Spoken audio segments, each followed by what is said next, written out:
Before we begin, please remember that I am not a financial advisor, and this video is for educational and informational purposes only.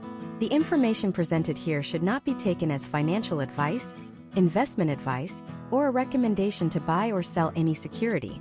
Investing involves risk, including the potential loss of principal.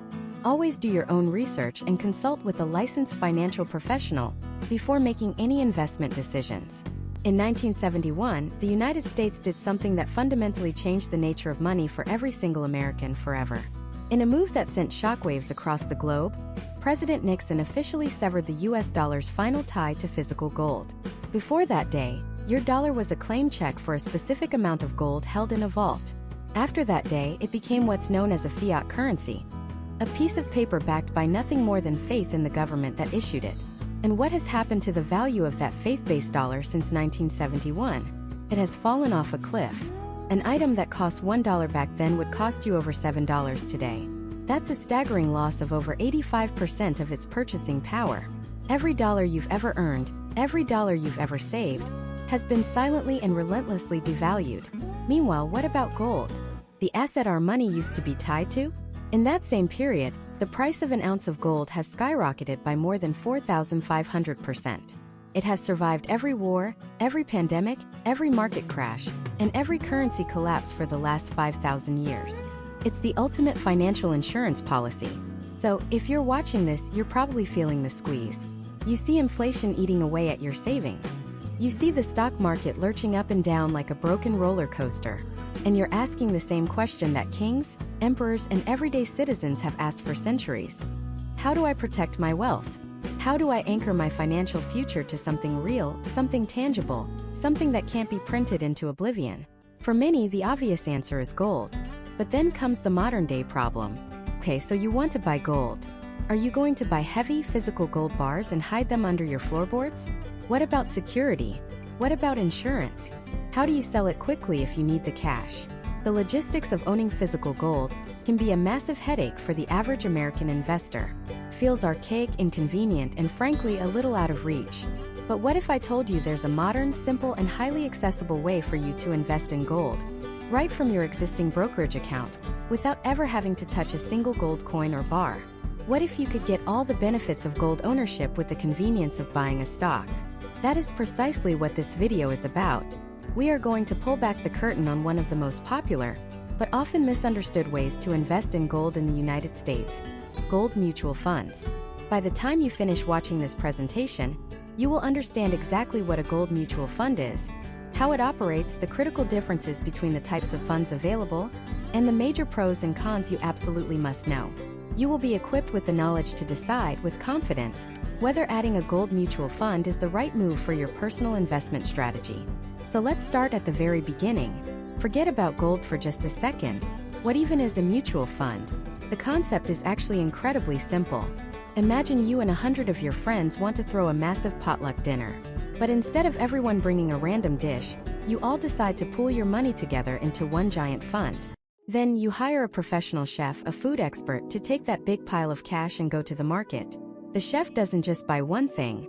Using their expertise, they buy a huge variety of ingredients. Different meats, vegetables, spices, and grains to create a perfectly balanced, diversified, and delicious feast. When you invest in a mutual fund, you're doing the exact same thing. You and thousands of other investors are pooling your money together. That pool of money is then handed over to a professional fund manager, the chef, who uses it to buy a wide variety of investments, like stocks or bonds. Each investor then owns a small share of that entire basket of investments. It's the ultimate form of financial teamwork, allowing you to instantly own a tiny piece of dozens, or even hundreds of different companies without having to research and buy each one individually. It's diversification made easy. Now let's bring gold back into the picture. A gold mutual fund is simply a specialized mutual fund where the professional manager, our chef, is an expert in the gold market. Instead of buying a random assortment of stocks like Apple or Walmart, their entire mission, the sole purpose of the fund, is to invest in gold-related assets. This is where most people get confused because they assume all gold funds are the same. They are not. In the United States, gold mutual funds primarily come in two distinct flavors, and understanding the difference is the single most important thing you need to know. The first type of gold fund invests in the stocks of gold mining companies. Let me repeat that. You are not buying gold. You are buying shares in the companies that dig gold out of the ground. Think of major players like Newmont Mining or Barrick Gold. When you invest in this type of fund, you're making a bet on the business of gold mining. You're betting that these companies will be run efficiently, that they'll discover new gold deposits, that their operating costs will stay low, and that they will be profitable businesses. The price of their stock is certainly influenced by the price of gold. If gold prices go up, their potential profits go up and the stock often follows. But it's not a direct, one-to-one relationship. You're exposed to all the risks of running a business. Management mistakes, labor strikes, political instability in the countries where they operate, geological problems at the mine. It's a leveraged bet on gold. Meaning if things go well, you could potentially see returns that are even greater than the rise in the gold price itself. But if things go poorly for the company, its stock could plummet even if the price of gold is soaring. The second type of gold fund is completely different. This fund aims to track the actual price of gold as closely as possible. It does this not by buying mining stocks, but by investing in physical gold bullion itself, or in financial instruments and derivatives that are directly tied to the price of gold. When you invest in this kind of fund, you are not betting on a company's performance. You are making a direct bet on the price of gold. Your investment will go up when the price of gold goes up, and it will go down when the price of gold goes down, plain and simple. You don't have to worry about a CEO making a bad decision or a mine flooding in a foreign country. Your success is tied directly to that universal, global spot price of gold you see on the news. This offers a much purer exposure to the asset itself, acting more like the digital equivalent of owning a gold bar in a high-security vault. So right off the bat, we have a critical choice to make. Do you want to be a business owner, betting on the skills and luck of the gold miners? Or do you want to be a gold owner, betting on the timeless value of the metal itself? One is an investment in industry and enterprise. The other is an investment in a store of value, a hedge against currency devaluation and economic chaos. They are both called gold funds, but they are fundamentally different investments designed to achieve different goals and carrying vastly different risks. This distinction is the bedrock of everything else we're about to cover, because choosing the wrong one for your goals is like planning a beach vacation and accidentally booking a ticket to a ski resort. You might still have a trip, but it's not going to be the one you wanted. So, which one is actually better for the average American investor looking to protect their wealth? The answer is far from simple, and it depends entirely on what you are trying to accomplish. Let's break down those accomplishments into two main camps. On one side, you have the person who wants insurance against a total system collapse. We're talking about a genuine lights-out, currency is worthless scenario. For this person, the goal is to have something tangible, something universally recognized as valuable, that they can hold in their hand and use to barter for bread or fuel if the world goes sideways. This is the ultimate off-the-grid asset. On the other side, you have the modern portfolio manager. This person isn't necessarily planning for the apocalypse. Instead, their goal is diversification. They see inflation creeping up, the stock market getting jittery, and they want to hedge their bets. They want to allocate a small percentage of their 401k or their brokerage account to an asset that historically moves in the opposite direction of stocks. Their goal is financial stability within the existing system, not survival outside of it. These two goals are fundamentally different, and they lead to two completely different investment choices. So let's start with the classic, the one everyone pictures when they hear the word gold. Let's talk about physical gold. There is a primal, undeniable allure to holding a piece of pure gold. It's heavy, far heavier than you'd expect. Feels ancient, permanent. When you hold a 1-ounce American Eagle coin in your palm, you are connecting with thousands of years of human history. Pharaohs were buried with it. Kings went to war for it. It has a story, a weight that no string of numbers on a computer screen can ever replicate. This is its superpower. It's real. It's tangible. In a world of digital promises and complex financial instruments, physical gold is an anchor to reality. You can't hack a gold bar. A solar flare can't wipe out your ownership of the coin in your safe. This sense of security is powerful, and for some, it's the only thing that matters. But how does an ordinary person even get their hands on it? You don't just walk into a bank and ask for a gold bar anymore. The process involves finding a reputable bullion dealer. And this is your first hurdle. The industry is littered with slick salesmen and late-night TV commercials, promising financial freedom while charging you exorbitant prices. A reputable dealer will be transparent about their pricing, which is based on the spot price of gold. That's the live market price you see on financial news networks. But you will never ever pay just the spot price. On top of that price, the dealer adds a premium. This premium covers the cost of minting the coin or bar, the dealer's overhead, and their profit. For a popular 1-ounce coin, this premium might be 3 to 5% over spot. For smaller items like a 1-gram bar, the premium can be dramatically higher, sometimes 20% or more, because the manufacturing cost is a larger fraction of the gold's value. This is a critical point. From the moment you buy physical gold, you are already slightly in the red. You need the price of gold to rise by the amount of the premium just to break even. Now let's say you've navigated the dealers, paid your premium, and you're holding your precious metal. The next question is paralyzing. Where on earth do you put it? The most obvious answer is a safe in your home. But is your 10-pound Sentry safe from the local hardware store really going to stop a determined burglar with a crowbar? Probably not. A serious home safe, one that's properly bolted to the foundation and offers real protection, can cost thousands of dollars. And even then, you have to consider the risk of fire or flood. Most standard homeowners' insurance policies have very low limits for coverage on precious metals, often just a few $1,000s. To get it properly insured, you need a special policy or a rider, which adds another recurring cost. And here's the uncomfortable truth.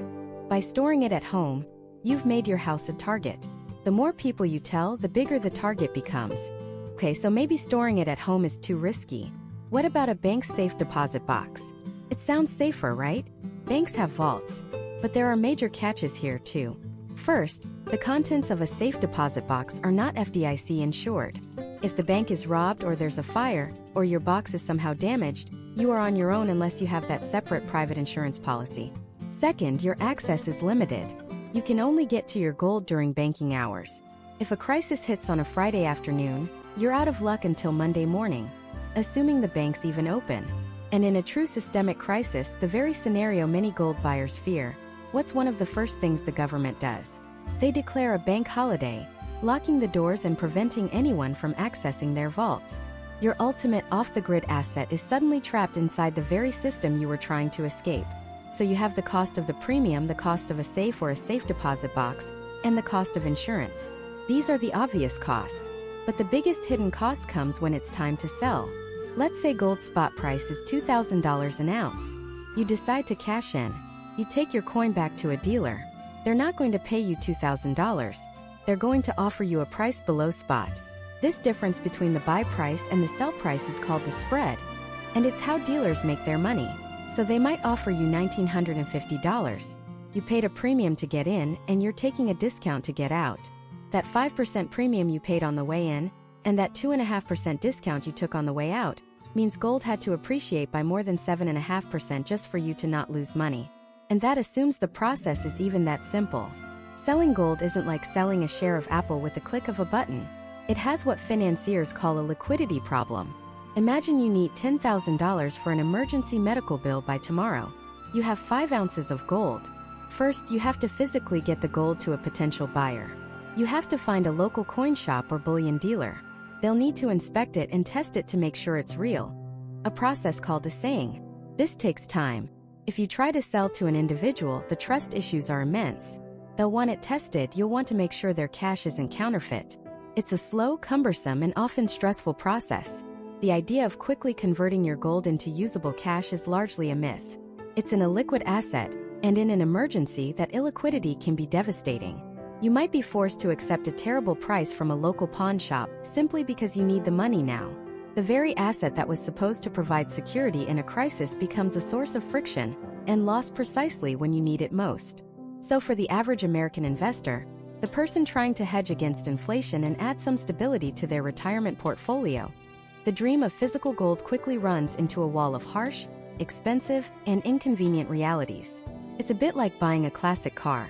It's beautiful to look at and wonderful to own, but the storage, insurance, maintenance, and difficulty of selling it make it a terrible choice for your daily commute.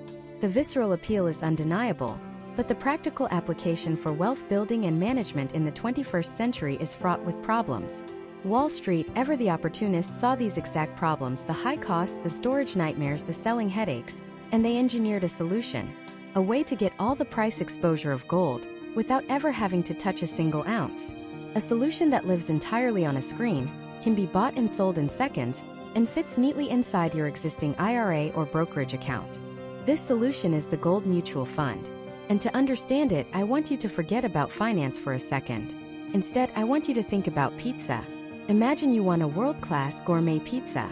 Not just any pizza, but one with a perfect sourdough crust, San Marzano tomatoes, fresh buffalo mozzarella, and prosciutto aged for 24 months. Now, you could try to make this yourself. You'd have to source every single one of those premium ingredients. You'd need to buy a special pizza oven that gets up to 900 degrees.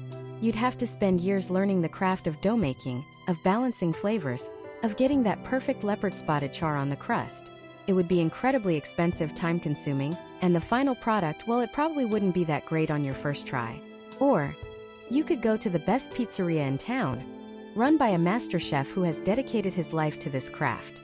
You could give him a few bucks, and in return he gives you a perfect slice. You get all the flavor, all the experience, all the benefit of his expertise and expensive equipment, for a tiny fraction of the cost and effort. A mutual fund is the financial equivalent of buying that slice of pizza. It's a giant pool of money collected from thousands, even millions of investors like you. That massive pool of money is then handed over to a professional chef, a fund manager, whose entire job is to use that money to buy the best possible collection of ingredients, in this case stocks, bonds, or other assets, to achieve a specific goal. You, the investor, don't own the individual ingredients. You own a share of the entire pizza, your slice. Now let's bring it back to gold. A gold mutual fund is that exact same concept, but the chef's recipe is focused on one thing: gold. But here's the critical part, the detail that changes everything. The fund manager isn't just buying gold bars and putting them in a vault. That would be too simple, too inefficient. Instead, they are creating a complex, sophisticated portfolio, a gourmet pizza, if you will, using a variety of gold-related ingredients. This is how they really operate. The first and most common ingredient is stock in gold mining companies. These are the companies that actually pull the gold out of the ground. Think of giants like Newmont Corporation or Barrick Gold. The fund manager doesn't go out and buy a shovel. They buy a piece of the company that owns the shovels, the mines, and the geologists. This is a crucial distinction. Why? Because it introduces the concept of leverage. Imagine the price of gold is $2,000 an ounce. And let's say it costs a specific mining company $1,500 to dig up and process 1 ounce. Their profit is $500 per ounce. Now, what happens if the price of gold goes up by just 10% to $2,200 an ounce? Their cost to mine it is still around $1,500. But their profit just jumped from $500 to $700. That's a 40% increase in profit from just a 10% increase in the price of gold. This leverage means that when gold prices are rising, mining stocks can skyrocket, potentially giving you a much greater return than if you just own the physical metal. Of course, leverage is a double-edged sword. If the price of gold drops 10%, that same company's profits could get absolutely crushed, and their stock price could plummet far more than the price of gold itself. The fund manager's job is to pick the best run, most profitable, and most stable mining companies to put in the portfolio. They're analyzing balance sheets, political risk in the countries where the mines are located, and the company's future production estimates. It's a full-time job. The second ingredient in the recipe is often futures and options contracts. Now, don't let the Wall Street jargon scare you. A futures contract is simply an agreement to buy or sell something. In this case, gold, at a predetermined price on a specific date in the future. It's a way for the fund manager to speculate on the future price of gold without ever having to own the physical metal. It allows them to be nimble, to make big bets with less capital, and to potentially profit whether the price of gold is going up or down. These are complex, powerful tools, and frankly, they're not something the average person should be messing with. But in the hands of a skilled fund manager, they can be used to enhance returns or hedge against risk. The third ingredient might surprise you. Some gold mutual funds get their exposure to gold by buying shares of another fund, specifically a gold ETF or exchange-traded fund. Think of an ETF like a close cousin to a mutual fund. A massive fund like the SPDR Gold Shares, ticker symbol GLD, literally does just one thing. It buys and holds physical gold bars in a secure vault in London. Each share of that ETF represents a tiny fraction of ownership in those bars. So a gold mutual fund manager might decide that instead of picking mining stocks, The most direct and stable way to get exposure to the price of gold is to simply allocate a portion of their portfolio to buying shares of an ETF like GLD. It's an indirect way of owning the real thing, all wrapped up inside the mutual fund structure. And finally, the chef might sprinkle in some other spices. A gold fund is rarely 100% gold-related assets. The manager might buy shares in silver mining companies or hold platinum or palladium to add a little diversification. They are constantly adjusting this recipe based on their analysis of the global economy, inflation, interest rates, and geopolitical tensions. So the fund isn't a static pile of gold. It's a living, breathing portfolio, actively managed by a team of professionals who are buying and selling these different ingredients every single day. And your job? Simply to buy a slice. How do you do that? It's almost shockingly simple. You log into your existing brokerage account, your Charles Schwab, your Fidelity, your Vanguard, whatever you use. You use the search bar and type in the mutual fund's 5-letter ticker symbol, which almost always ends in the letter X. For example, you might type in FSAGX. For the Fidelity Select Gold portfolio, you decide how much money you want to invest, say $1,000, and you click Buy. And that's it. You're done. Behind the scenes, your $1,000 is pooled with millions of other dollars and put to work by the fund manager. You now own shares in the fund. The value of those shares is called the net asset value, or NAV. Unlike a stock or an ETF, which trades constantly throughout the day, a mutual fund's price is only calculated once, at the end of the trading day. They add up the value of all the mining stocks, futures contracts, and everything else in the portfolio, subtract any fees, and divide by the number of shares. That final number is the NAV, the price you buy or sell at. So what have you really accomplished? You've gained instant, diversified exposure to the entire gold industry. You own a piece of dozens of different companies and complex financial instruments, all hand-selected by a professional, and you did it in about 90 seconds from your laptop. You've bypassed the hassle of storage, the risk of theft, and the complexity of derivatives trading. You've bought the gourmet slice of pizza instead of trying to build the oven yourself. But this convenience, this professional management, it doesn't come for free. The chef, after all, needs to get paid. And the way he gets paid can have a dramatic impact on your long-term returns. Furthermore, not all gold funds are built the same. Some are hyper-focused on small, risky exploration companies, while others are more conservative, holding large, stable producers. Choosing the right one is paramount, because while these funds offer a simple path to gold, they also introduce entirely new layers of risk. Risks that have nothing to do with the spot price of a gold bar, and everything to do with the decisions of the person managing the money. Let's start with a simple but profound question. Who is this manager? Are they a seasoned geologist who has spent decades analyzing rock formations? Are they a Wall Street quant who builds complex algorithms to predict market movements? Or are they just a sharp-suited executive with a great sales pitch? When you buy into an actively managed gold mutual fund, you're not just betting on gold. You're betting on a person. You're placing your financial trust in their judgment, their strategy, and their ability to navigate one of the most volatile sectors in the world. This is the very heart of what's known as manager risk. It's the single biggest variable that separates a gold mutual fund from, say, a gold ETF that simply tracks the price of bullion. The ETF is a robot, it does one thing and one thing only. The mutual fund manager is a human, with all the brilliance and all the baggage that comes with it. They have biases. They have good days and bad days. They feel pressure from their bosses and their investors to beat the market, quarter after quarter. And that pressure can lead to some very consequential decisions. So what decisions are they actually making? First, and most obviously, is company selection. A gold mutual fund manager doesn't just wake up and say, "I think I'll buy some gold stocks today." They are deep in the weeds. They're looking at hundreds of mining companies around the globe. They're analyzing balance sheets, debt levels, and cash flow. They're assessing the political stability of the countries where the mines are located. A mine in Nevada operates under a completely different risk profile than a mine in South Africa or Papua New Guinea. The manager has to weigh the geological potential against the geopolitical risk. Is a rich vein of gold worth the risk of a government suddenly nationalizing the mine? They also scrutinize the management team of the mining company itself. Is the CEO a brilliant operator with a track record of success? Or are they a promoter known for overpromising and underdelivering? The fund manager is essentially a detective, piecing together clues from financial reports, industry news, and private meetings to decide which companies are the thoroughbreds and which are the donkeys. This leads to the second critical decision: portfolio concentration. One manager might believe in safety in numbers.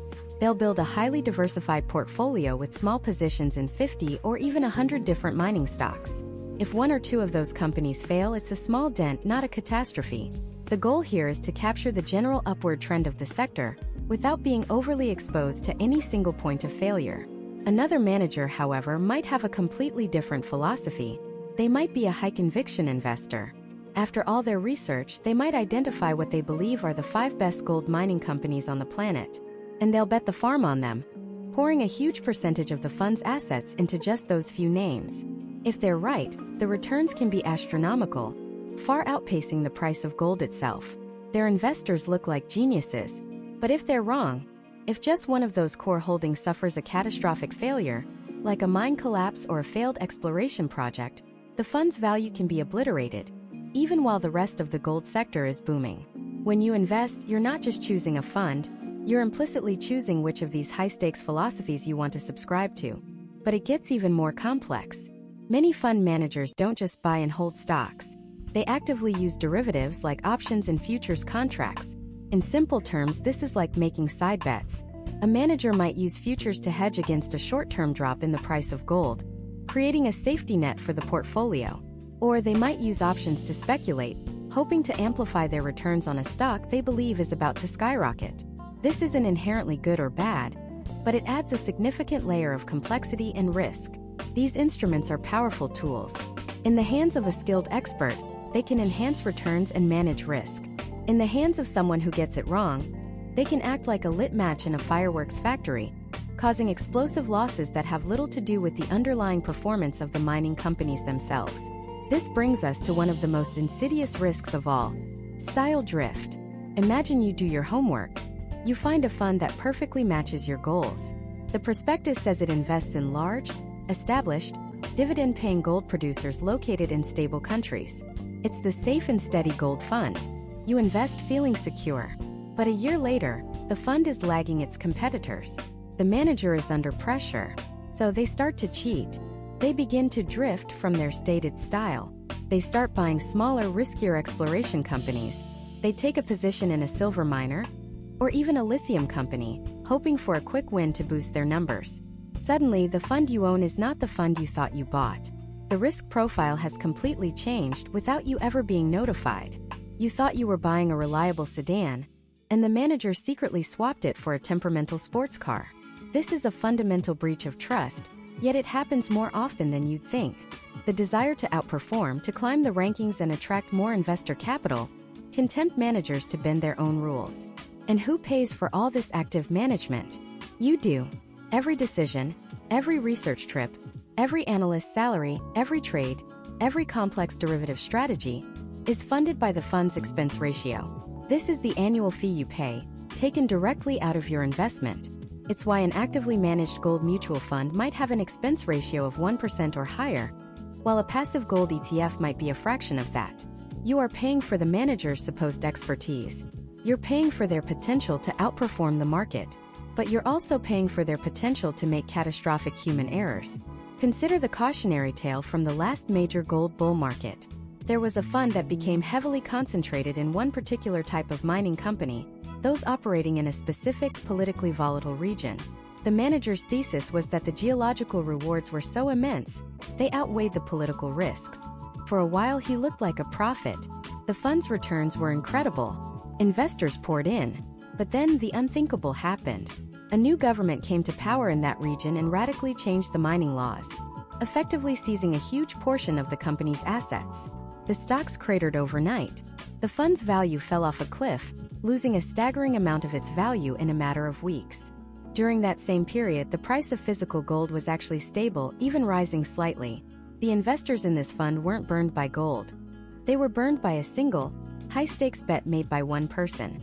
This is the reality of manager risk. It's the ghost in the machine. It's the understanding that even if you get the big picture right, even if you correctly predict that the price of gold is going to soar, you can still lose a fortune if the person steering your ship decides to sail it straight into a reef. But let's assume you navigate all of this perfectly. You find a manager with a brilliant track record, a sound strategy, and a disciplined approach you can trust. You've conquered manager risk. You're safe, right? Not quite, because the manager is only one half of the equation. The very structure of the mutual fund itself, the rulebook it's forced to play by, the fine print you probably skipped, hides a completely different set of traps. And these traps have nothing to do with human judgment, and everything to do with fees, taxes, and the hidden mechanics of how your money is actually handled. Let's start with the most insidious trap of all, the fees. Think of them not as a simple cost of doing business, but as a colony of invisible termites, silently chewing away at the foundation of your investment, day after day, year after year. The most common and most corrosive of these is the expense ratio. On the surface, it looks harmless. You'll see a number like 1%, maybe 1.5%. You think, what's 1%? It's nothing. But that's not 1% of your profit. It's 1% of your entire investment, deducted every single year, whether the fund makes money or loses money. Let's put that into perspective.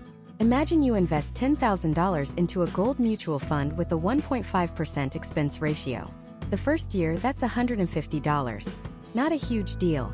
But this is where the dark magic of compounding works against you.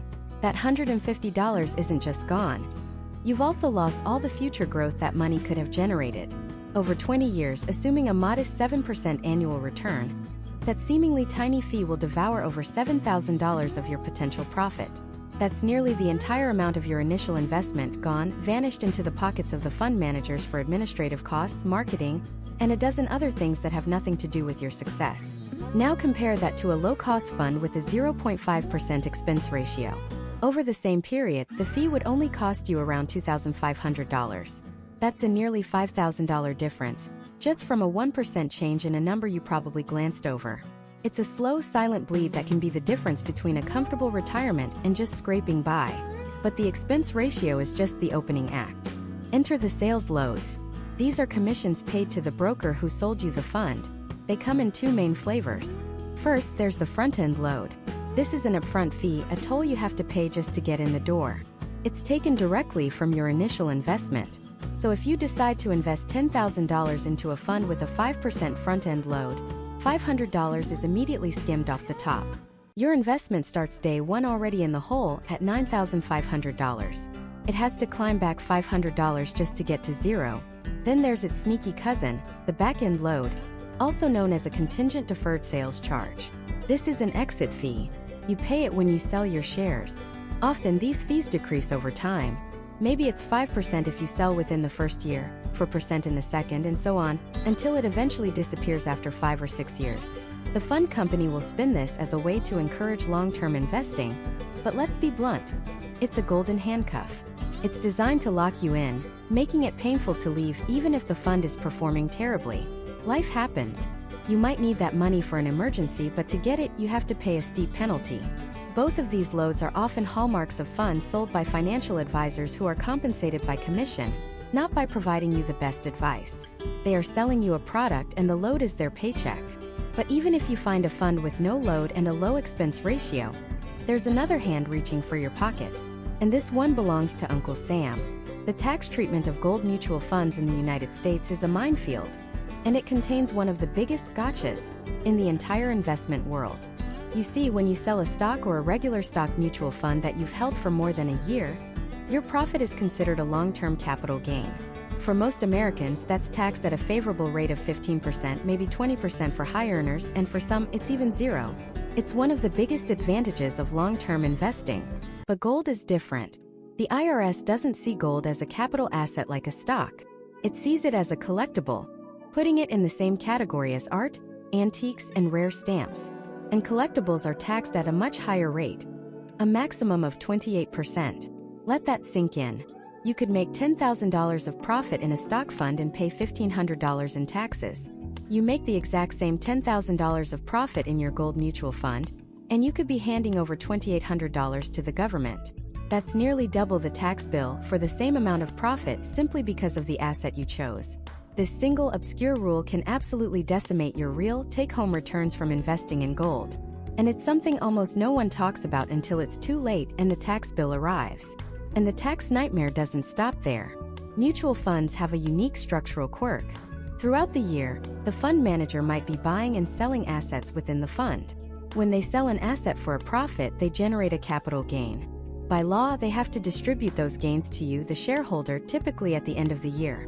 Here's the kicker: you have to pay taxes on that distribution, even if you never sold a single share of the fund yourself.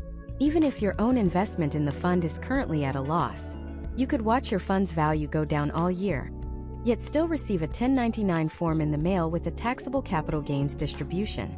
You're paying taxes on someone else's gains while you're sitting on a paper loss. It's one of the most counterintuitive and frustrating aspects of mutual fund ownership. So you've navigated the fees, you understand the brutal tax implications. But the fund itself has its own internal machinery, its own ghosts in the machine that can silently sabotage your performance. The first ghost is called tracking error.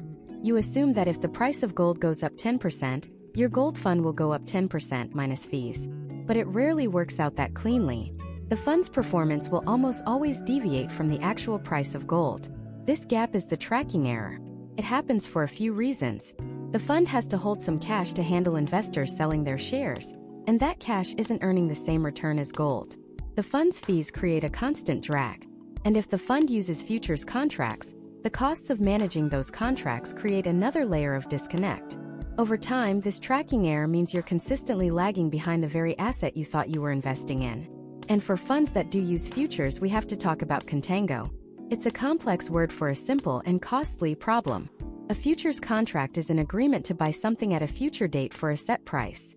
A gold fund doesn't want to take delivery of truckloads of gold, so as these contracts near their expiration date, the fund manager has to sell the old contract and buy a new one for a later date.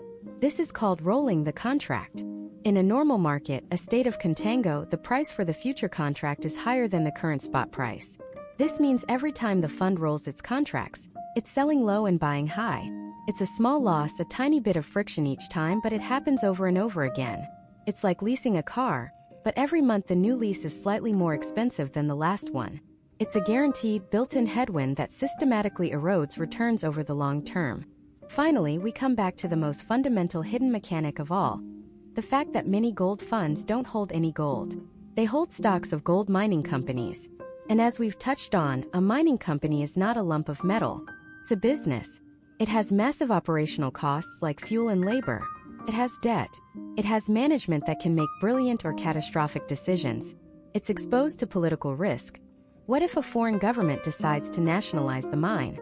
A mining stock can go down because of an industrial accident, an environmental disaster, or a labor strike, even while the price of gold is soaring. You bought the fund for the safety and security of gold, but what you actually own is a slice of a highly speculative, volatile industrial operation. You're not betting on gold.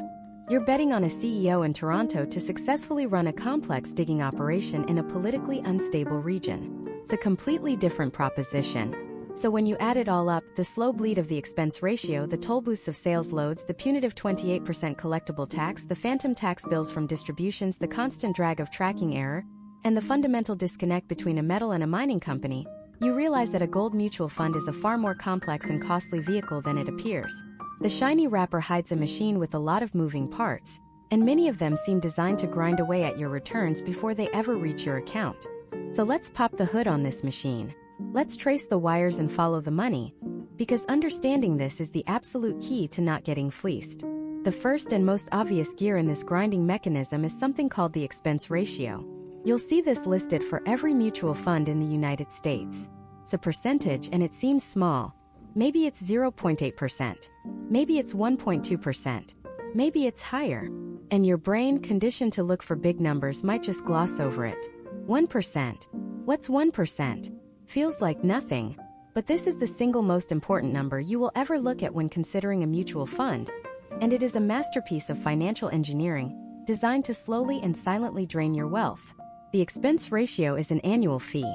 It's the cost of keeping the lights on at the fund company. It's automatically deducted from the fund's assets every single day. You never write a check for it. You never see a bill. It's just gone. A tiny, invisible siphon that's always on. Let's say you invest $10,000 in a gold mutual fund with a 1% expense ratio. That means every year, $100 is taken out of your investment to pay the fund's costs. It doesn't matter if your investment went up 10% or down 10%. You made $1,000? Nope, you made $900. You lost $1,000? Nope, you lost $1,100. The fund always gets paid. That $100 is your contribution to the machine. And what does it pay for? Well, it's a bundle of different costs. The biggest chunk is usually the management fee. This pays the salary of the portfolio manager, the person or team of people who decides which gold mining stocks to buy, when to buy them, and when to sell them. It also pays for the army of analysts and researchers who support that manager. You're paying for their expertise, their research trips to remote mines, their fancy computer models. Then there are administrative costs. These are the boring but necessary expenses. Record keeping, customer service, producing and mailing those glossy prospectuses and annual reports. And then there's a particularly interesting one, a fee that's legal in the US but banned in many other countries, the 12B1 fee. This is a marketing and distribution fee. You, the investor, are literally paying the fund to advertise itself to find more investors. It's like paying a restaurant for the commercials that convinced you to eat there in the first place. These all get bundled together into that one, deceptively simple number, the expense ratio. But wait, we're just getting started. The expense ratio is just the sticker price. Now we have to talk about the dealer fees. These are called sales loads or sales charges. This is a commission you pay for the privilege of buying or selling the fund. It's a fee that goes directly to the broker or financial advisor who sold you the fund. There are two main types. The first is a front-end load. This is a fee you pay the second you invest your money. Let's say a fund has a 5% front-end load. You decide to invest $10,000. You hand over your check, and right away $500 is skimmed off the top and given to the broker. Your actual investment starts at just $9,500. You are immediately in a $500 hole that your investment has to climb out of before you can even begin to make a profit. The second type is a back-end load, also known as a contingent deferred sales charge. This one feels a little trickier. They tell you, hey, 100% of your money goes to work for you from day one. And it does. You invest $10,000 and all $10,000 is invested. The catch? If you sell your shares within a certain period, usually 5 to 7 years, you get hit with a penalty fee. It might be 5% if you sell in the first year, then it drops to 4% in the second year, 3% in the third, and so on until it eventually disappears. The idea is to lock you in. It's financial handcuffs. If a family emergency comes up and you need that money, or if the fund performs terribly and you want to get out, too bad. You're going to pay a hefty price to escape. These loads are often associated with different classes of fund shares, like Class A, Class B, or Class C. Class A shares typically have that front-end load but a lower annual expense ratio. Class B shares have the back-end load and a higher expense ratio. Class C shares might have no front or back-end load, but they carry the highest annual expense ratio of all, a fee that never goes away. Each one is a different kind of trap, designed for a different kind of investor, but they all serve the same purpose: to extract more money from you. So now we have the expense ratio, the silent daily drain. And we have the sales loads, the big obvious bite taken out of the front or back end. Surely that's it, right? Wrong. We're still not at the bottom. There's another layer of costs, a ghost in the machine that is not included in the expense ratio and is almost impossible for the average person to calculate. These are the fund's trading costs. Remember, the portfolio manager is actively buying and selling stocks. Every time they make a trade, they have to pay brokerage commissions. They also have to deal with something called the bid-ask spread, which is a tiny built-in cost on every single transaction. Think of it like the fee you pay to exchange currency at the airport. Now, if a manager is just buying and holding for the long term, these costs are minimal. But many gold mutual fund managers are active traders. They're constantly trying to time the market, jumping in and out of different mining stocks, chasing performance.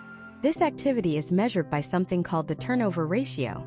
A turnover ratio of 100% means that, on average, the manager has replaced every single stock in the portfolio within the past year. Some aggressive funds have turnover ratios of 200% or more. Every single one of those trades generates costs, and those costs are not part of the expense ratio. They are passed directly on to you, the investor, by reducing the fund's overall return.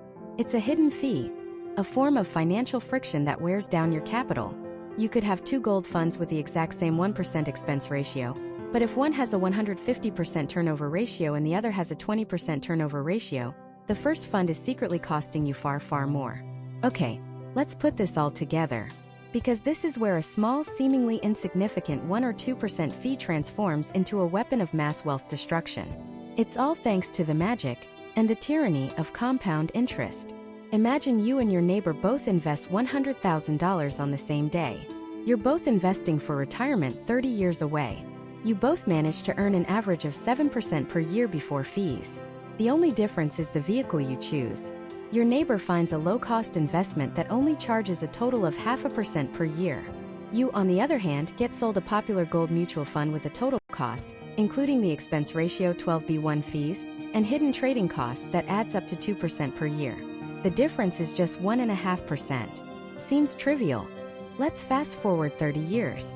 Your neighbor, with their low-cost investment, sees their 7% annual return reduced to 6.5% after fees.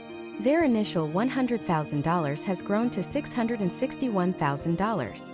Not bad at all. Now let's look at your account. Your 7% annual return was reduced to 5% after that 2% fee was scraped off every single year. After 30 years, your $100,000 has grown to just $432,000. Let that sink in. A 1.5% difference in fees didn't just cost you a little bit of money. It cost you $229,000. You ended up with literally a third less money than your neighbor, even though you started with the same amount and earned the same exact market return.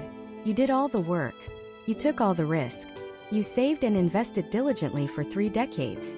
But because of the machine you chose to put your money in, a massive chunk of your potential wealth was siphoned away year after year and handed over to the fund company. It wasn't lost in a market crash. It was transferred systematically from your pocket to theirs. This is the devastating long-term reality of high fees. It's not a small leak. It's a gaping hole in the bottom of your financial boat. And it's why understanding these costs isn't just a technical detail. It is the entire game. So let's learn the rules of that game, starting with the price of admission. The first and most relentless enemy of your returns is something called the expense ratio. Think of it as a small, silent, automatic wealth tax you pay every single year, just for the privilege of owning the fund. It's expressed as a percentage of your investment. So, an expense ratio of 1% means that for every $10,000 you have invested, the fund company is skimming $100 off the top year after year, whether your investment goes up or down. Now, $100 might not sound like a lot, but remember the monster of compounding we talked about earlier? It works in reverse too. That 1% isn't just costing you $100 this year. It's costing you all the future growth that $100 could have generated for decades to come. Over a 30-year investment horizon, a seemingly tiny 1% difference in fees can devour nearly a third of your potential final nest egg. It's the financial equivalent of death by 1,000 cuts. So what are you actually paying for with this expense ratio? It's typically broken down into a few parts. The biggest chunk is the management fee. This pays for the portfolio manager's salary, the team of analysts, the research, and the fancy office in Manhattan. You are paying for their expertise in picking which gold mining stocks to buy or sell. Next, you have administrative costs. These are the boring but necessary expenses. Record keeping, customer service, mailing you statements. And then there's a particularly sneaky one called a 12b1 fee. This is a fee that you, the investor, pay to the fund so the fund can pay for its own marketing and advertising. Let that sink in. You are paying them to convince other people to invest, which in turn grows the fund and generates more fees for the management company. It's a brilliant business model for them, and a completely unnecessary drag on your returns. When you see a 12b1 fee, you should see a giant red flag. There is absolutely no reason for you to pay for a company's marketing budget. But the expense ratio is just the cover charge. There are other ways they get you at the door. These are called sales loads or sales charges. A front-end load, common with what are called Class A shares, is a commission you pay right when you buy the fund. If a fund has a 5% front-end load, and you invest $1,000, only $950 actually goes to work for you. $50 is immediately vaporized, handed over to the broker or financial advisor who sold you the fund. It's like paying a 5% tax before you've even had a chance to earn a single penny. Then you have the back-end load, also known as a contingent deferred sales charge, or CDSC. This is common with Class B and Class C shares. Here, there's no fee to get in, but there's a penalty if you try to leave too soon. The fee is a percentage of your investment that you pay when you sell, and it usually declines over a period of several years. For example, it might be 5% if you sell in the first year, 4% in the second, and so on until it disappears after, say, 6 or 7 years. The fund company markets this as a benefit, no upfront cost. But it's really just a pair of golden handcuffs, locking you into their fund and preventing you from moving your money to a better, cheaper alternative if one comes along. The simple, powerful solution to all of this? Invest exclusively in no-load funds. These funds have no front-end load and no back-end load. You don't pay a commission to buy them, and you don't pay a penalty to sell them. In today's world, with a universe of low-cost options available from providers like Vanguard, Fidelity, and Schwab, there is rarely, if ever, a justifiable reason to pay a sales load. Paying a load is like voluntarily starting a 100-meter-10 meters behind the starting line. You are putting yourself at a massive and completely avoidable disadvantage from day one. So, how do you find these fees? They're not exactly hidden, but they're not advertised on a billboard either. They are legally required to be disclosed in a document called the fund's prospectus. This is a long, dense, legal document that can feel incredibly intimidating. But you don't have to read the whole thing. You just need to know where to look. Every prospectus has a section near the very beginning called the Fee and Expense Table. It's a standardized table that breaks down every single cost in plain English. It will show you the management fee, the 12B1 fee, and the total annual fund operating expenses. That's your expense ratio. It will also clearly state if there are any front-end or back-end loads. This table is your X-ray vision. It allows you to see through the marketing fluff and understand the true cost of owning that fund.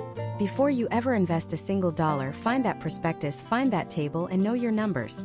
Now, just when you think you've navigated the minefield of fees charged by the fund company, another partner quietly enters the room to take their cut: the IRS. Taxes are the single largest investment expense for most people, and the way gold-related funds are taxed in the United States is one of the most misunderstood and potentially costly aspects of this entire investment space. Let's start with the big one. If you invest in a fund that holds physical gold bullion, think of a gold ETF like GLD, which many people use as a proxy for gold exposure. The IRS does not view this as a typical investment like a stock.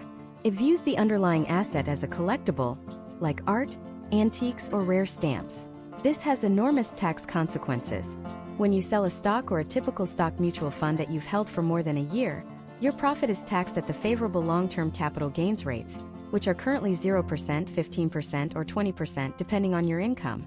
But when you sell your shares in a physical gold fund at a profit, that gain is taxed at the collectible tax rate, which can be as high as 28%. That's a massive difference. You could be paying nearly double the tax on your gold fund gains compared to your stock fund gains, simply because of this one obscure rule. However, the situation is different for the most common type of gold mutual fund, the ones that invest in the stocks of gold mining companies.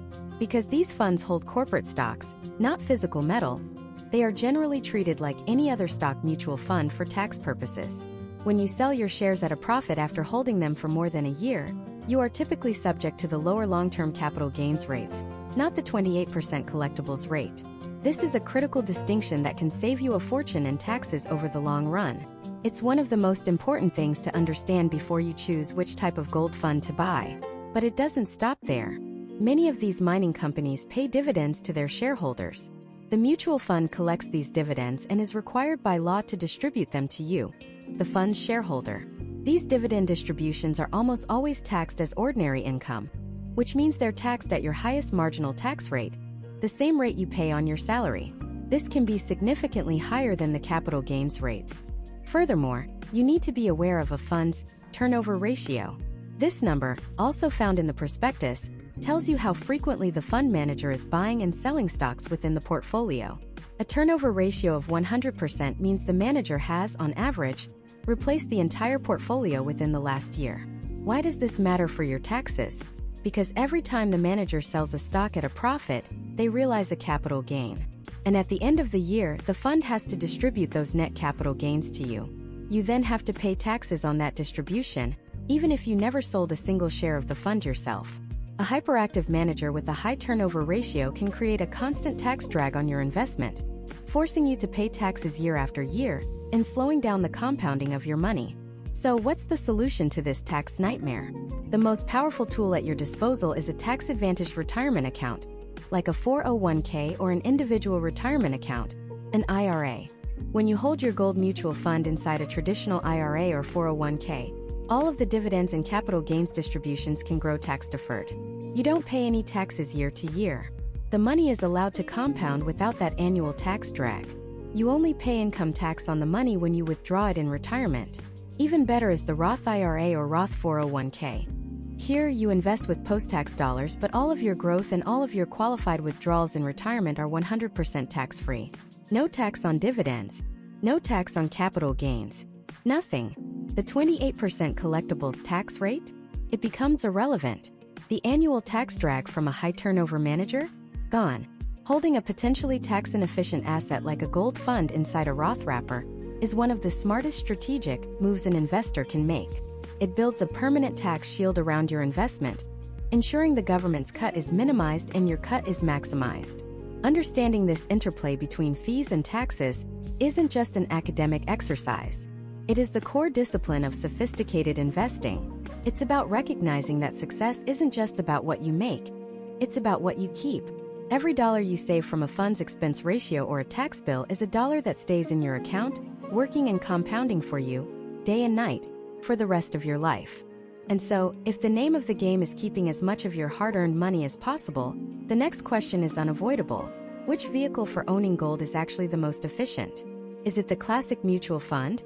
Or are there better, smarter, more modern ways to get exposure to the yellow metal? This is where the debate gets really interesting, because we're not just talking about investing in an asset anymore.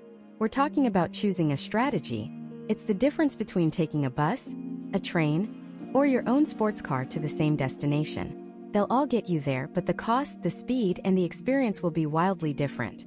Let's start with the heavyweight challenger to the gold mutual fund. The gold ETF, or exchange-traded fund. Think of the ETF as the mutual fund's younger, leaner, tech-savvy cousin.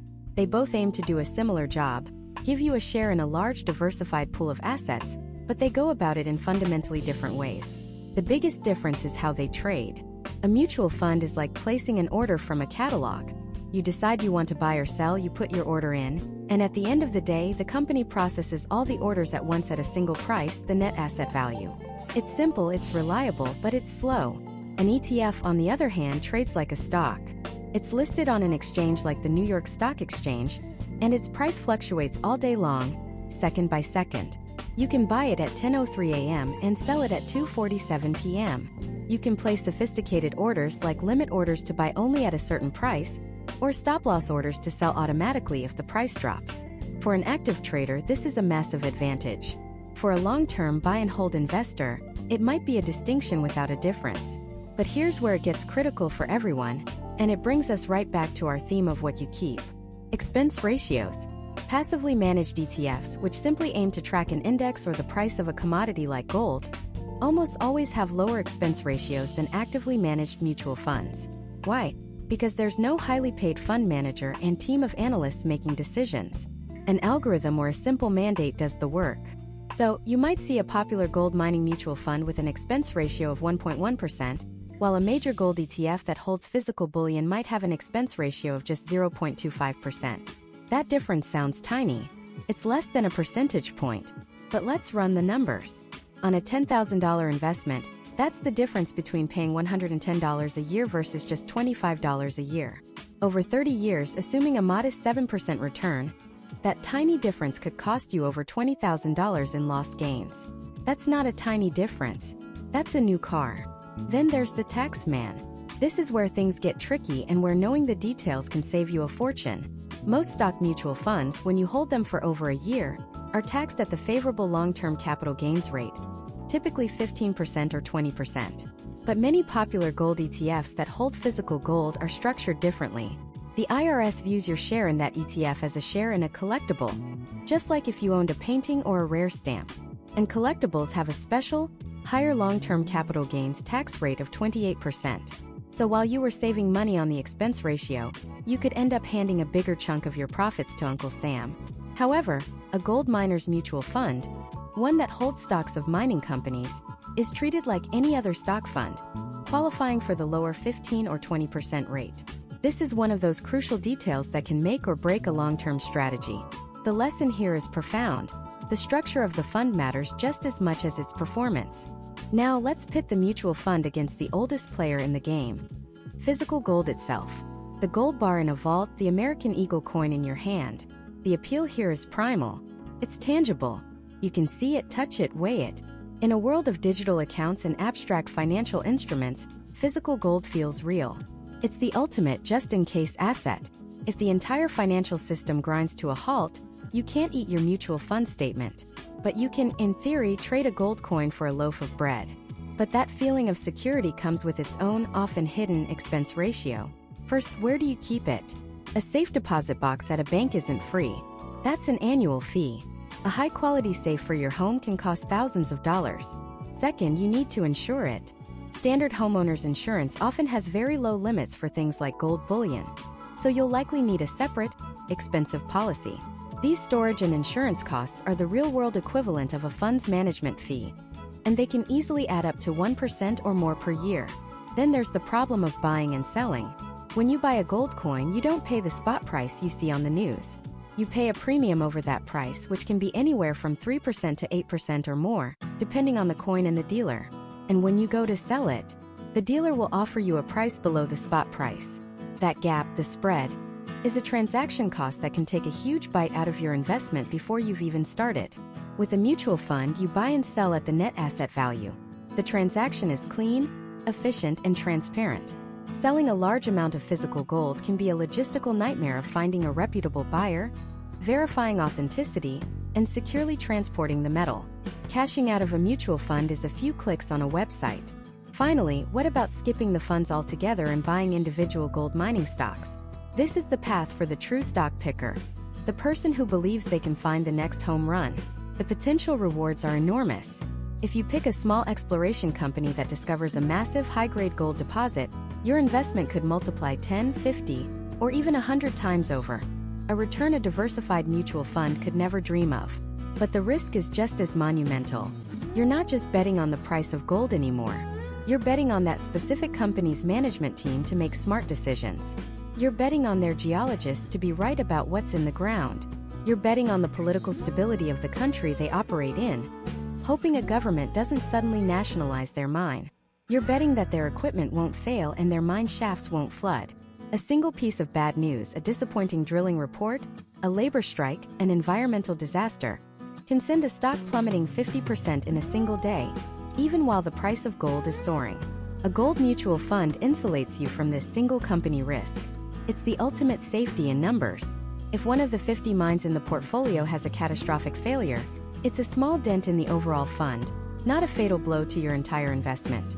That diversification is precisely what you're paying the expense ratio for, the professional management and the risk mitigation that comes from not putting all your eggs in one very deep, very dangerous hole in the ground. So, as we stand back and look at the landscape, a clear picture emerges. There is no single best way to own gold. It's a spectrum of choice. The gold mutual fund is the balanced, diversified, professionally managed option for the long-term investor. The ETF is the low-cost, flexible tool for the modern self-directed trader. Physical gold is the ultimate insurance policy for the skeptic who prioritizes tangible security above all else. And individual mining stocks are the high-stakes lottery ticket for the expert speculator. Choosing the right vehicle is the first half of the battle. It sets the rules of the game you're about to play. But the second half, the part that truly separates the successful from the unsuccessful, is choosing the specific fund, the specific ETF, or the specific stock within that category. And that is where the real detective work begins. So let's put on our detective hats. The first and most crucial piece of evidence in any fund investigation is a document that 99% of investors never read. It's called the prospectus. Think of it as the fund's autobiography, its DNA, its confession all rolled into one. It's dense, it's packed with legal jargon, and frankly, it's designed to be boring. But inside this boring document are the clues that will make or break your investment. Ignoring it is like trying to solve a crime without ever visiting the crime scene. The very first clue you're looking for is a number called the expense ratio. This is, without a doubt, one of the most important factors in your long-term success. The expense ratio is simply the annual fee the fund charges to manage your money, expressed as a percentage of your investment. It might sound small, maybe 0.5%, 1%, or even 1.5%. You might think, what's 1%? Well, 1% is everything. It's a silent, relentless drain on your returns, year after year after year. It's the leaky faucet in your financial house. Imagine you invest $10,000. An expense ratio of 1.5% means you're paying them $150 every single year. Whether the fund makes money or loses money, that fee comes directly out of your returns. Compounded over 20 or 30 years, the difference between a fund with a 0.5% expense ratio and one with a 1.5% expense ratio can be tens, even hundreds of thousands of dollars. It is the single biggest predictor of future fund performance. Lower costs mean more of your money stays your money working for you. So your first mission is to find this number and hunt for funds with the lowest possible expense ratio for their category. It's your first and easiest win. Next, you need to understand the fund's objective and strategy. This is where you look past the shiny marketing name on the box and find out what's actually inside. A fund called Global Gold Opportunities sounds exciting, but what does it do? Does it buy physical gold bullion? Does it buy stocks of massive, established mining companies like Newmont or Barrick Gold? Or does it invest in small speculative junior miners drilling holes in the side of a mountain in a politically unstable country? These are three wildly different investments with completely different risk profiles. One is a conservative hedge. The other is a leveraged bet on the industry. The third is practically a lottery ticket. The prospectus will tell you. It will lay out in black and white the fund's mandate. You need to make sure that mandate aligns perfectly with your reason for wanting gold exposure in the first place. If you're looking for a stable store of value to hedge against inflation, a fund full of speculative junior miners is the absolute wrong tool for the job. It's like buying a Formula One race car when what you really needed was a reliable minivan to get the kids to school. Both are cars, but their purpose couldn't be more different. Once you know the strategy, you dig deeper into the holdings. This is the list of exactly what the fund owns right now. Most funds will list their top 10 holdings. This is your chance to see if they're actually practicing what they preach. If the fund's objective is to invest in large, stable North American mining companies, are its top holdings based in Canada and the United States? Or do you see a bunch of companies you've never heard of operating in high-risk jurisdictions? This is a critical gut check. It also tells you about concentration. Is the fund's success riding on just one or two big companies, or is it diversified across 50 different ones? A highly concentrated fund can produce spectacular returns if its top picks do well, but it can also implode if one of them fails. There's no right answer, but you need to know what kind of risk you're signing up for. Now let's talk about the people behind the curtain, the fund managers. Who is the pilot flying this financial plane? The prospectus will often give you a biography of the lead portfolio manager and their team. What you're looking for here is experience and tenure. How long has this manager been running this specific fund? A manager with a 10 or 15-year track record at the helm has seen multiple market cycles. They've navigated the bull markets and survived the bear markets. A fund with the revolving door of new managers every 2 years is a massive red flag. It suggests instability, a lack of a cohesive long-term vision, and it makes it impossible to judge the fund on its historical performance, because the person responsible for that performance is long gone. This leads us to another subtle but powerful clue: the turnover ratio. This number tells you how frequently the fund manager is buying and selling stocks within the portfolio. A turnover ratio of 100% means that, on average, the manager has replaced every single stock in the portfolio within the last year. A low turnover, say 20%, suggests a long-term buy-and-hold strategy. A high turnover isn't necessarily bad, but it can be a warning sign. It means higher trading costs for the fund, which get passed on to you. It can also generate more short-term capital gains, which can create a larger tax bill for you at the end of the year. And philosophically, it might suggest the manager is chasing short-term trends rather than investing in quality companies for the long haul. Finally, we get to the one thing everyone looks at first: past performance. And I am telling you to look at it last, and with extreme skepticism. The phrase past performance is not an indicator of future results, is the most ignored, and yet most truthful statement in all of finance. A fund that was a top performer last year could easily be the worst performer next year. So, how do you use this information? You don't look at it in a vacuum. You compare the fund's performance to its benchmark. For a gold miners fund, the benchmark might be an index like the GDX, the Gold Bugs Index. Did the fund consistently beat its benchmark over 3, 5, and 10-year periods? Or did it just have one lucky year? How did it perform during downturns? When the price of gold fell 20%, did the fund fall 20%? Or did it fall 30%? A fund that captures most of the upside while protecting you from some of the downside is often the mark of a skilled manager. Don't be seduced by a chart that only goes up and to the right. Dig into the numbers and understand the context. Let's put this all together. Imagine you're an investor, and you've narrowed your search to 2 gold mutual funds. Fund A is the Solid Gold Miners Fund. Fund B is the Golden Dragon Explorer Fund. You look at Fund A's prospectus. It has a low expense ratio of 0.4%. Its objective is to invest in the 20 largest, most profitable gold mining companies in the world, primarily in politically stable countries. Its top holdings are exactly who you'd expect: Newmont, Barrick, Agnico Eagle. The manager has been there for 12 years. The turnover is a low 15%. Its performance has closely tracked the big miners index, capturing a little more of the upside and a little less of the downside over the last decade. Then you look at Fund B. The Golden Dragon Explorer Fund has a much higher expense ratio of 1.8%. Its stated objective is aggressive capital appreciation by investing in junior and exploratory mining companies, with a focus on emerging markets in South America and Africa. You don't recognize any of the top 10 holdings. The manager is new, having just taken over 18 months ago. The turnover is a whopping 120%, and its performance chart looks like a seismograph during an earthquake. It was up 150% 2 years ago and down 60% last year. Which fund is better? It's a trick question. Neither is inherently better. They are built for completely different purposes. Fund A is the minivan. It's designed for stability, lower risk, and to give you a reliable proxy for the major gold mining industry. Fund B is the Formula One car.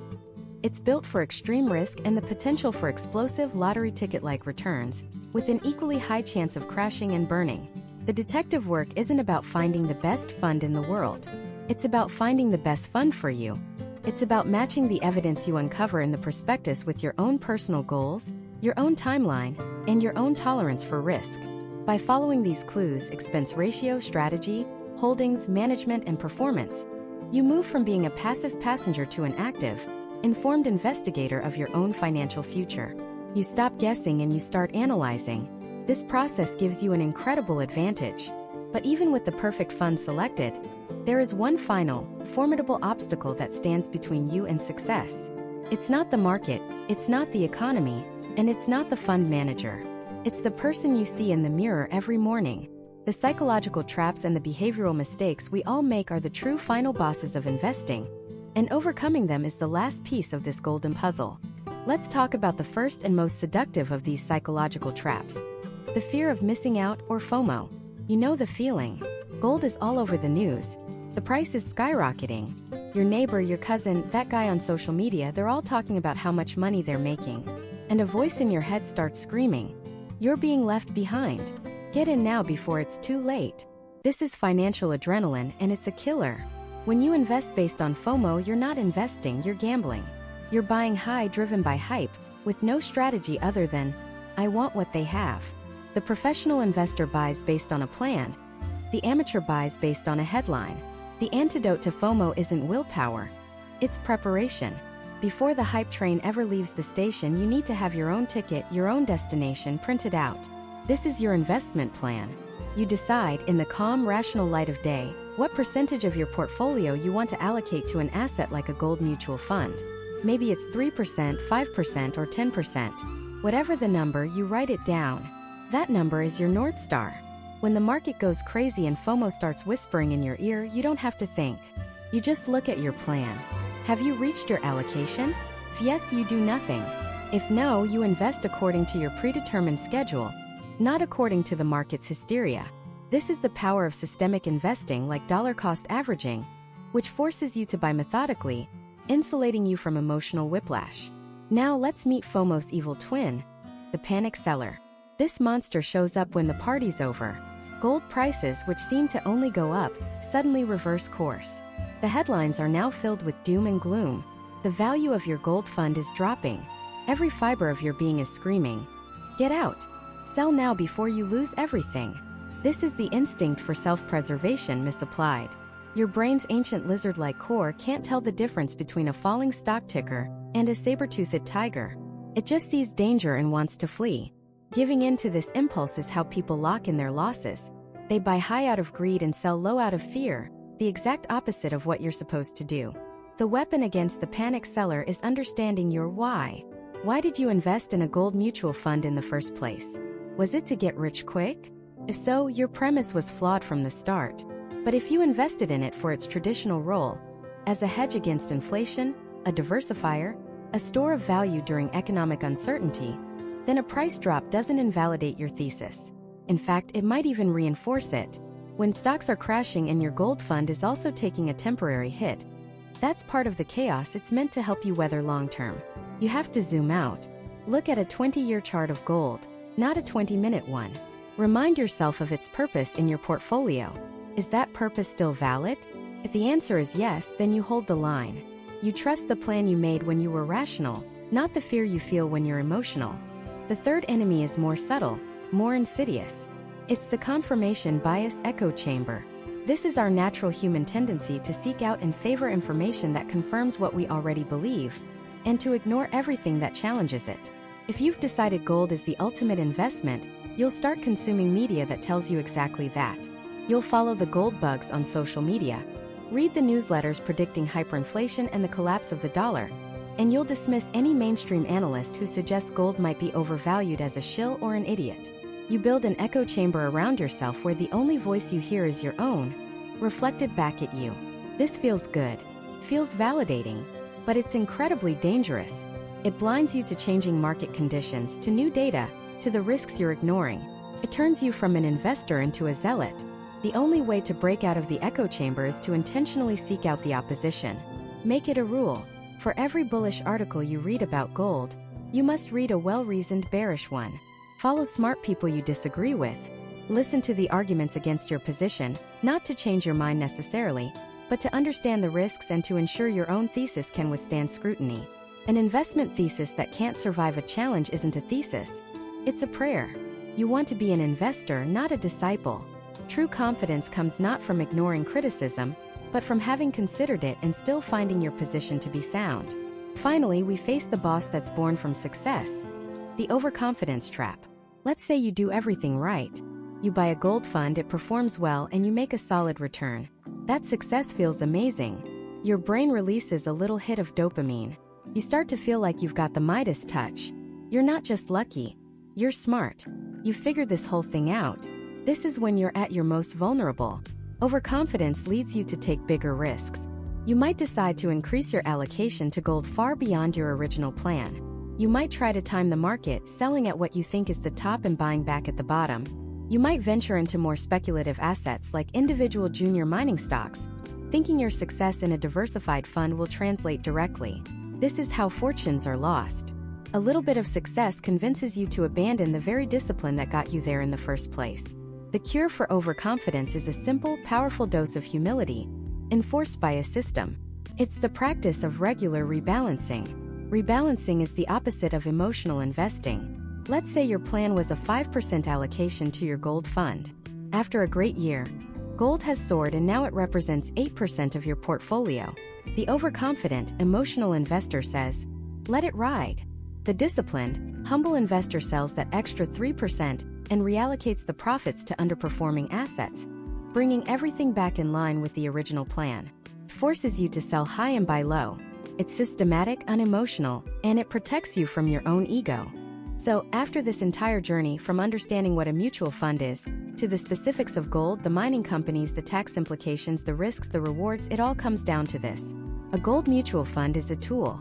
It is a sophisticated, convenient, and powerful tool for gaining exposure to one of the world's oldest assets. But like any tool, its effectiveness is determined not by the tool itself, but by the person wielding it. You can have the best hammer in the world, but if you use it with a shaky hand and a poor plan, you're more likely to hit your thumb than the nail. The market will constantly test you. It will tempt you with greed, terrify you with fear, lull you into complacency, and flatter your ego. Every headline, every price swing, every expert prediction is a psychological test in disguise. Your success or failure as an investor in gold funds, or in anything for that matter, will ultimately depend on your ability to manage the person in the mirror. It's about building a fortress of discipline, logic, and self-awareness to protect your long-term goals from the short-term noise and your own worst instincts. The real treasure you're digging for isn't just a shiny metal. It's the financial wisdom and emotional fortitude you gain along the way. That is the ultimate inflation hedge, the ultimate store of value, and the one asset that no market crash can ever take away from you. Master yourself and you will master the investment.